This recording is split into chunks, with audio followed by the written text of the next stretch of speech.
Hello everyone, how are you? I hope कि आप सभी बहुत अच्छे होंगे। तो आज हम लोग बात करने वाले हैं नीट में मिनिमम क्वालिफिकेशन मार्क्स की, जिसके थ्रू आप किसी भी प्राइवेट इंस्टीट्यूट में, प्राइवेट कॉलेज में एडमिशन के लिए एलिजिबल होंगे।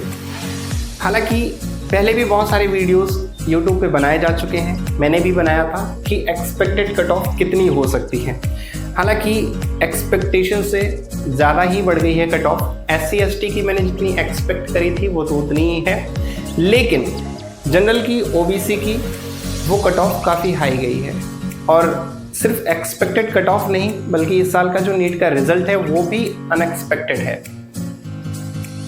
एक स्टूडेंट से रिसेंटली मेरी बात हुई, अभी कल ही हम लोग बात कर रहे थे, और बात के दौरान मुझे पता चला कि उसके 658 मार्क्स हैं।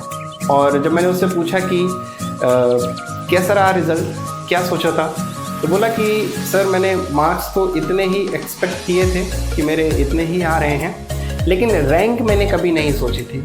और मैं आपको बता दूं कि 658 मार्क्स होने के बावजूद भी उस बंदे की जो रैंक है वो 22,000 से ऊपर है। 22,000 कुछ रैंक है। उसने बोला सर मैंने 10,000 रैंक सोची थी, लेकिन मेरी 22,000 आई। तो रिज़ल्ट बहुत ज़्यादा अनएक्सपेक्टेड है। 650 नंबर होने के बावजूद भी स्टूडेंट्स को MBBS की सीट नहीं अलॉट हो रही है। ये तो कुछ नहीं है, ये तो कुछ नहीं है।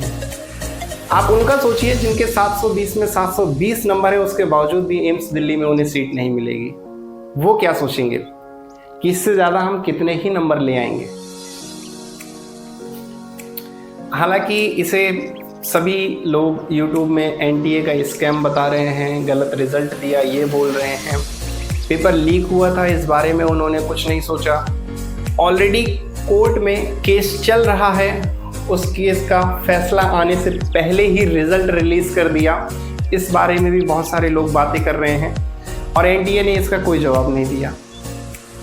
जब मालूम है 4 जून को ऑलरेडी बहुत बड़ा रिजल्ट आने वाला है, उसके बावजूद भी नीट का रिजल्ट निकाल दिया।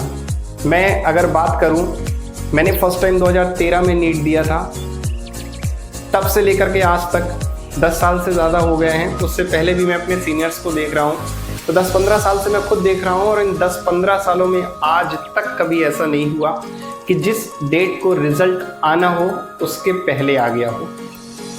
नीट का रिजल्ट अगर 14 को आना है तो पहले क्या होता था, दिल की धड़कनें बढ़ जाती थी, दिमाग इधर उधर काम करना बंद कर देता था, सोचने बैठ जाते थे कि अरे यार लोग पूछेंगे तो क्या बताएंगे, पेरेंट्स को कैसे बताएंगे कितने नंबर आ रहे हैं, जहाँ जाएंगे सब कोई यही पूछेगा कितने मार्क्स आए, कितने मार्क्स आए, सिलेक्शन हुआ नहीं हुआ।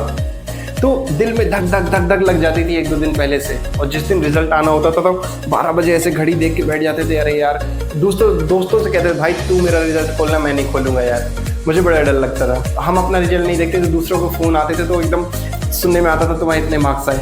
तो एक चौंकाने वाली चीज़ होती थी, लेकिन इस बार तो उससे भी ऊपर निकल गया। मतलब लोग चुनाव का रिजल्ट देख रहे थे और स्क्रीन में पीछे से कोई और रिजल्ट आ गया। खैर, इन सब बातों को छोड़ते हैं, अभी ये बातें बहुत लंबी चलेंगी। देखते देखते आपकी काउंसलिंग भी स्टार्ट हो जाएगी और कुछ होगा नहीं ज़्यादा, ठीक है। खैर, अपन बात करते हैं कि अगर आपके गवर्नमेंट कॉलेज के लायक नंबर नहीं हैं तो मिनिमम क्वालिफाइंग मार्क्स कितने होने चाहिए कि कोई भी प्राइवेट इंस्टीट्यूट आपको एडमिशन दे दे, ठीक है। अब हम लोग बात करने वाले हैं NTA का जो ऑफिशियल साइट पे जो उन्होंने कट ऑफ रिलीज करी है, मिनिमम क्वालिफाइंग मार्क्स रिलीज किए हैं, लेकिन इसके अलावा हर प्राइवेट कॉलेज की अपनी खुद की भी कट ऑफ होती है। वो भी डिसाइड कर लेते हैं कि हमें 250 से 300 से नीचे वाले स्टूडेंट्स नहीं लेने हैं। उसकी बात हम लोग अलग सेपरेट वीडियो में करेंगे, क्योंकि वो हर कॉलेज की कट ऑफ अलग अलग। तो अभी हम लोग बात करते हैं नीट 2024 में मिनिमम कितने मार्क्स आपके होने चाहिए किसी भी प्राइवेट इंस्टीट्यूट या प्राइवेट कोर्स में एडमिशन लेने के लिए। वो बात अलग है कि MBBS के लिए अलग कट ऑफ है, BMS के लिए अलग कट ऑफ है, BHMS के लिए अलग है, BVSC के लिए अलग है, BSc नर्सिंग के लिए अलग है ना। अलग अलग कोर्सेज के लिए अलग अलग कट ऑफ होती है, लेकिन अलग अलग कोर्सेज के लिए अलग अलग कट ऑफ प्रेफर होती है, बट एनटीए ने जो एक सबके लिए कट ऑफ जारी करी है कि इतने मार्क्स तो आपके होने ही चाहिए, तो वो कट ऑफ की हम लोग बात कर लेते हैं। कैटेगरी वाइज अगर हम लोग बात करें, अगर हम बात करें जनरल ईडब्ल्यूएस की, तो जनरल ईडब्ल्यूएस के लिए 164 मिनिमम क्वालिफाइंग मार्क्स हैं किसी भी कोर्स में, किसी भी प्राइवेट कॉलेज में या इंस्टीट्यूट में एडमिशन लेने के लिए। वो बात अलग है कि एमबीबीएस की कट ऑफ बहुत हाई जाएगी और बीएमएस के भी कुछ एक मिनिमम मार्क्स होते हैं जो कॉलेज के कि इतने मार्क्स में ही एडमिशन लेंगे। लेकिन ये मिनिमम क्वालिफाइंग मार्क्स का मतलब ये होता है कि आपको प्राइवेट में भी तो बहुत अच्छे भी कॉलेज होते हैं, कुछ खराब कॉलेज होते हैं, तो जो अच्छे कॉलेज होते हैं वो तो अपना कट ऑफ अलग डिसाइड करते हैं। लेकिन जो ये मिनिमम क्वालिफाइंग मार्क्स का मतलब है कि आपको कहीं ना कहीं कोई ना कोई कॉलेज तो मिल ही जाएगा। अब अच्छा है बुरा है वो बात अलग है, लेकिन आपको कॉलेज अलॉट हो जाएगा।